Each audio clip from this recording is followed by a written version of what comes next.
Incredible but real, Dricus Du Plessis fights as if he has no technique, but he destroys everyone. Ladies and gents, very clear. He's not the fastest, not the most elegant, but when he throws his hands, his opponents fall one by one. No logic, no refined style, but he always wins. Luck, inhuman power. See for yourself how this man defies all the rules of combat.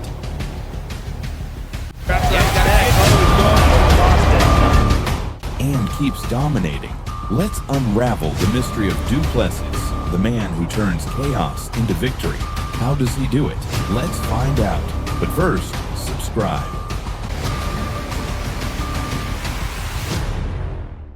Born on January 14, 1994, in Welkom, South Africa, he showed an early interest in martial arts, starting with judo at 5, wrestling at 12, and kickboxing at 14.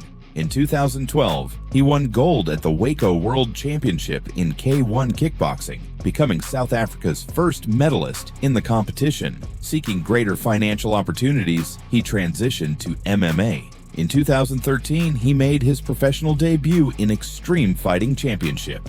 And in 2020, Du Plessis signed with the UFC, where he has been racking up impressive victories ever since.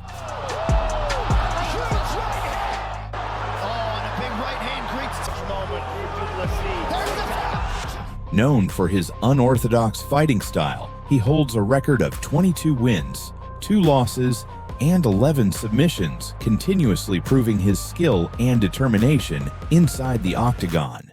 His professional debut at 20 years old took place on June 21, 2013 at UFC Africa 33, where he faced Tez Makwebo. He started cautiously, adopting a defensive stance while closely observing Makwebo, who, experienced and confident, tried to capitalize on this caution by launching a series of strikes to test his young opponent.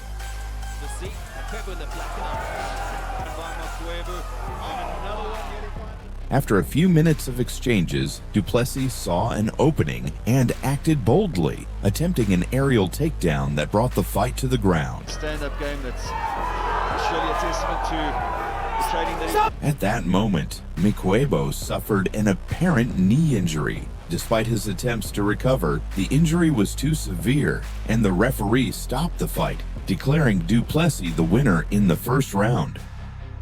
At UFC Africa 37 on February 21, 2015,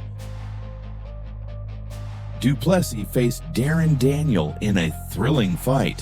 From the start, he showcased an impressive mix of technical skill and fierce determination, measuring distance and landing strikes to set the pace. Daniel, known for his aggressiveness, tried to impose his strategy, but Du Plessis remained calm, waiting for the right moment. In an incredible moment, Du Plessis lifted Daniel off the ground with a choke. Dricus has got a hold of his neck though. It's crazy. Daniel managed to escape, Darren is out of trouble. but Du Plessis found his rhythm, landing precise strikes that destabilized his opponent. Du Plessis got to be aware of that. Takedown again, and Daniel in the scramble though. Du Plessis ends up on... The decisive moment came when Du Plessis took the fight to the ground, one of his specialties. With a smooth transition, he locked in a guillotine choke. The scramble though. Du Plessis ends up on top. Reversed it. Pushes Daniel up against Now the Du Plessis cage. is going to take this back. Oh, This is what he got to get. Forcing Daniel to submit. The legend of Darren Daniel at UFC 36. After a series of victories in EFC, he earned a shot at the middleweight title against Gareth McClellan. From the start, the fight was intense and competitive. Du Plessis took an aggressive stance, launching a series of strikes. McClellan in the green. Absolutely fearless and also nothing to lose, Dricus Du Plessis. McClellan, known for his endurance and ground skills, defended his title with determination. Using his wrestling expertise, McClellan controlled the fight's pace, repeatedly taking Du Plessis down and neutralizing his attacks. Crazy. McClellan now going for the takedown though. This is in front of his own corner. Manager keep it standing now, but McClellan clearly is going to try and drag him to the floor. Du Plessis showed resilience, Manages to get out the back, and now he's in the top position. McClellan now gets back to his feet, looking for the take. but in the third round, McClellan seized an opportunity and locked in a guillotine choke. McClellan's got a hold of a guillotine choke, an arm in guillotine, and he's pulling. Du Plessis fought to escape, but ultimately had to submit. Following this defeat, Du Plessis dropped to welterweight to face Dino Begatin. He started aggressively landing precise strikes that quickly put Begatin on the defensive, seeing an opening. So they have to deliver here, and I think we both. Nice, aggressive here in the opening seconds. Both guys have incredible power, both swinging. Du Plessis took the fight to the ground. White got him on his back as he looks to finish. Is telling him to get back to his feet, and he's going to do so successfully. Hip throws, Dricus angles. Now Dricus is going to take Dino's back. Dino shakes him off, but Dricus is... where he executed a flawless guillotine choke. Begatin struggled to break free, but the pressure was too much. At 3:33 of the second round, Begatin submitted, giving Du Plessis the victory. For Begatin, he's going to have to try and turn. Ankle is locked in his left side to put Watch pressure. out right here, But he's got this in. Anything he does. And Anything he does. Dricus Du Plessis. As a young prodigy filled with ambition, Du Plessis faced veteran Martin Van Staden for the UFC Welterweight Championship on June 17, 2016. The fight began with both fighters testing each other's strength. Van Staden, with his vast experience, tried to control the pace with his striking, while Du Plessis countered with precision and strategy.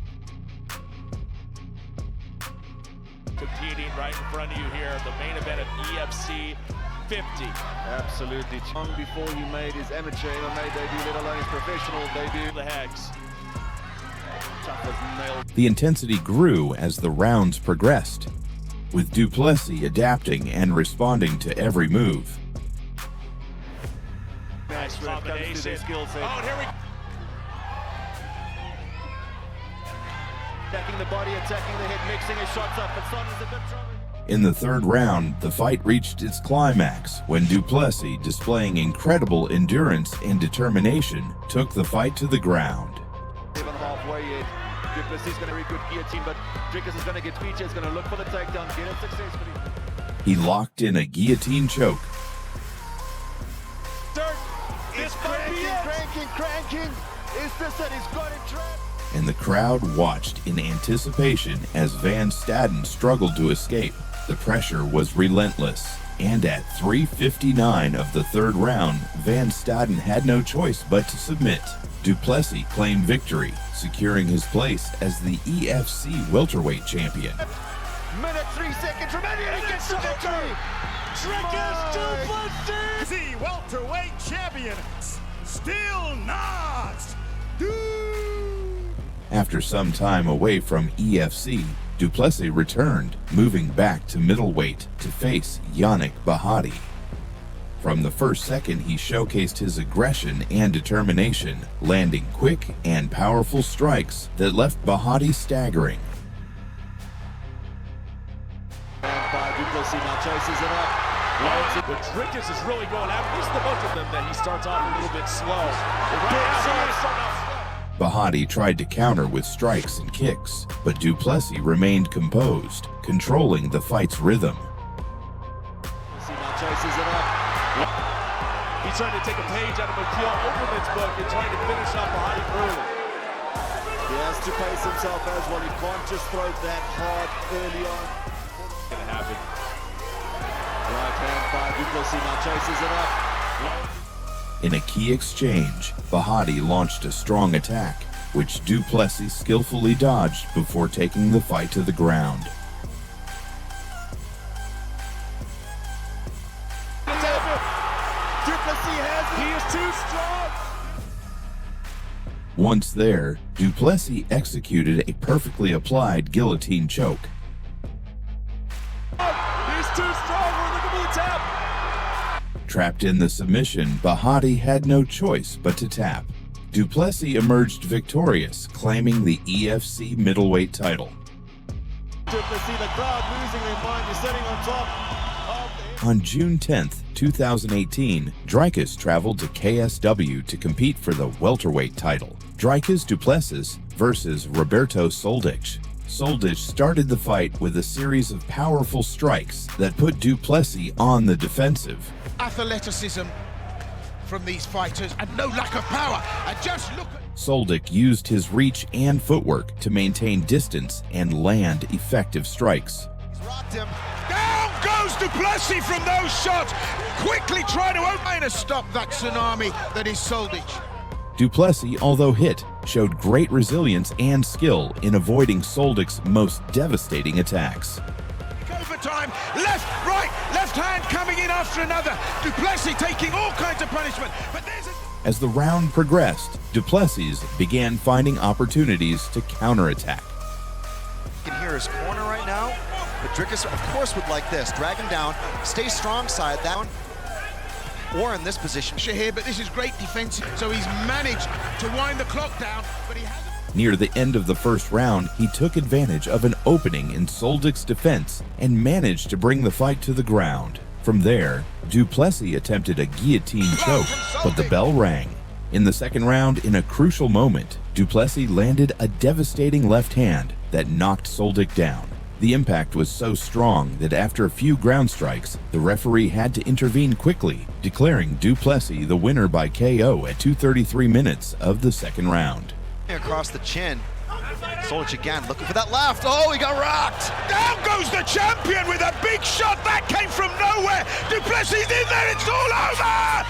Roberto Soldic knocked down, knocked out. The champion loses the belt. Du Plessis brings it. After missing 2020 due to the pandemic, Dricus Du Plessis signed with the UFC, debuting against Marcus Perez. The fight started with Marcus Perez throwing a series of fast and precise strikes, trying to keep Du Plessis at bay.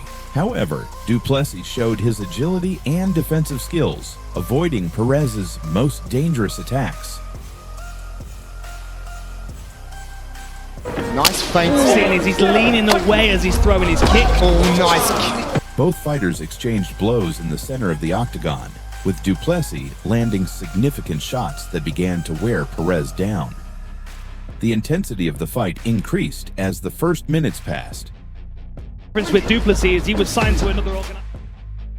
At 3:22 minutes of the first round, Du Plessis found an opening in Perez's defense and launched a devastating punch that landed directly on his head. The impact was so powerful that Perez fell to the ground, knocked out. The referee quickly intervened and declared Du Plessis the winner by KO.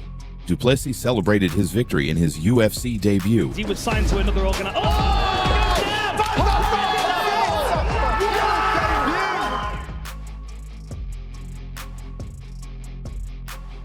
On July 10th, 2021, Du Plessis continued his UFC journey, facing Trevin Giles. Both fighters started with an intense offense. Du Plessis displayed his agility and technical ability, while Giles tried to apply pressure with his striking. Momentum streak. He feels like he's in the zone right now. Woo! Comfortable. Distance is excellent. Coming from his chin like we're used to seeing. The first round was highly competitive, with both fighters exchanging punches and looking for opportunities to land a decisive strike. Trevin's got his arm wrapped around his neck. Oh, he's going for it. He lost it. Oh, that's it. He's going to go for the leg. He's going to go for the leg here. Oh, we see this. Oh, my. Good job by Giles sliding at the back. Oh, beautiful. Beautiful job by Trevin. Du Plessis also attempted several takedowns. Despite Giles' efforts to keep the fight standing, Du Plessis managed to take him to the ground a couple of times, though Giles defended well and got back up.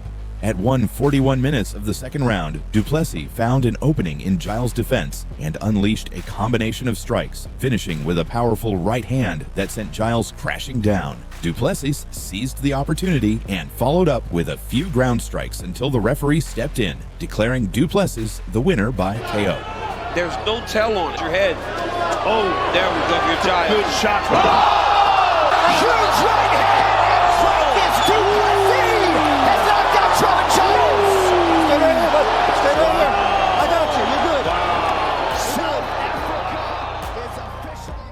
a middleweight title eliminator, Robert Whittaker and Dricus Du Plessis faced off on July 8, 2023. Whittaker started the fight with his signature striking, throwing a series of precise punches and maintaining distance. However, Du Plessis showed his agility and defensive ability, avoiding Whittaker's most dangerous attacks and looking for counterattack opportunities. When he goes to his blitz, Rob throws that straight right hand at the man. Pat Whittaker jab leading the dance early. Take down attempt. In the second round, Du Plessis began imposing his own rhythm. He used his strength and power to close the distance and turn the fight into a more physical exchange on the ground. Be overwhelmed, Robert Whittaker. He recognizes and understands. Look at that. Great job by Dricus there. Looking for a dart. Big from 185. When you stand next to him, you can't believe that he makes the weight. Oh, pass the ball.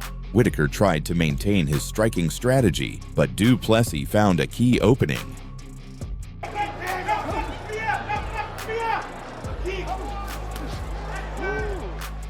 In a crucial sequence, Du Plessis landed a precise jab that destabilized Whittaker. Seizing the opportunity, he unleashed a combination of punches so powerful that Whittaker fell to the ground. Du Plessis immediately pounced on him and continued striking.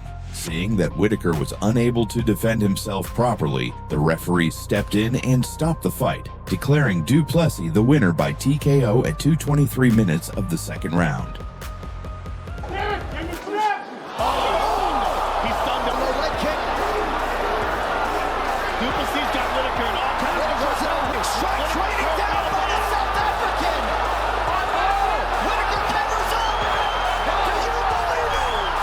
At UFC 312, Du Plessis faced Sean Strickland in a rematch for the middleweight title. The fight was intense and closely contested, with both fighters exchanging strikes and demonstrating great resilience.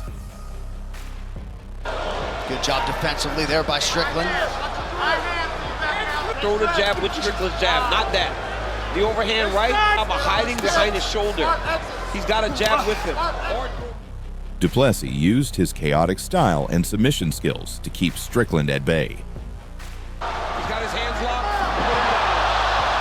Great job. Du Plessis is so big and physical. Strickland, known for his meticulous and defensive technique, tried to frustrate Du Plessis with his unique stance and quick reflexes.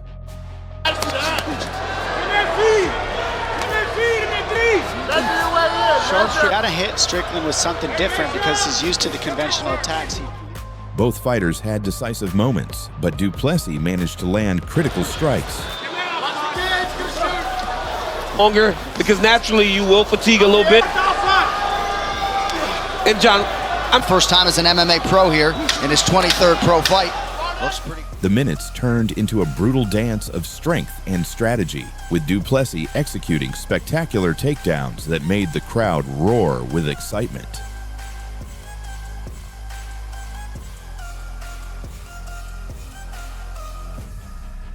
The exchanges were so intense that it seemed like any punch could be the last. Very plausible, certainly. 2-2. Final minute. At the end of 5 rounds, the decision was split. The judges, unable to agree, ultimately declared Dricus Du Plessis the winner by a razor-thin margin. Du Plessis may not have the classic technique or refined style some expect from a champion, but his story and results speak for themselves. With an unconventional approach and unwavering tenacity, he has proven that heart, courage, and adaptability can overcome any technical criticism. At the end of the day, Du Plessis doesn't just fight, he wins. And that's what truly matters in the octagon. Never underestimate the warrior who always finds a way to triumph. If you enjoyed this and want to see more of his fights and follow Dricus Du Plessis' journey, don't forget to subscribe so you don't miss upcoming stories and battles. See you in the next video.